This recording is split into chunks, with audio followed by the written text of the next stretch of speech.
Dubai এবং সংযুক্ত আরব আমিরাত সরকারে গতকাল রোববার বড় ধরনের একটি পরিবর্তন আসছে, আর সেটি হচ্ছে দুবাইয়ের ক্রাউন প্রিন্স শেখ হামদান বিন মোহাম্মদ বিন রাশিদ আল মকতুমকে দেশটির ডিফেন্স মিনিস্টার হিসেবে নিয়োগ দেওয়া হয় এবং এর পাশাপাশি তাকে সংযুক্ত আরব আমিরাতের ডেপুটি প্রাইম মিনিস্টার হিসেবেও অ্যাপয়েন্ট করা হয়। দুবাইয়ের শেখ হামদান সোশ্যাল মিডিয়াতে ফাজদা হিসেবে অনেক পরিচিত, ইনস্টাগ্রাম এবং টুইটার এবং ইভেন কি টিকটকে অনেক পরিচিত একজন ব্যক্তিত্ব। তিনি যেমনিভাবে সত্যিকার একজন রাজকুমার, তেমনিভাবে কিন্তু সোশ্যাল মিডিয়াতে অনেক আকাশচুম্বী জনপ্রিয়তা তার রয়েছে। তাকে লক্ষ লক্ষ মানুষ, মিলিয়ন মিলিয়ন মানুষ তাকে ফলো করে বিভিন্ন সোশ্যাল মিডিয়ার অ্যাকাউন্টগুলোতে।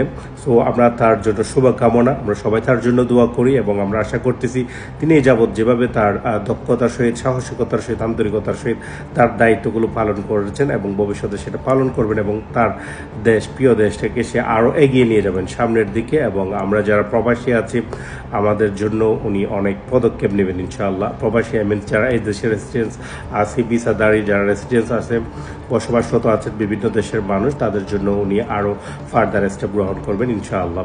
সবাই ভালো থাকবেন, সুস্থ থাকবেন। আসসালামু আলাইকুম ওয়া রাহমাতুল্লাহ।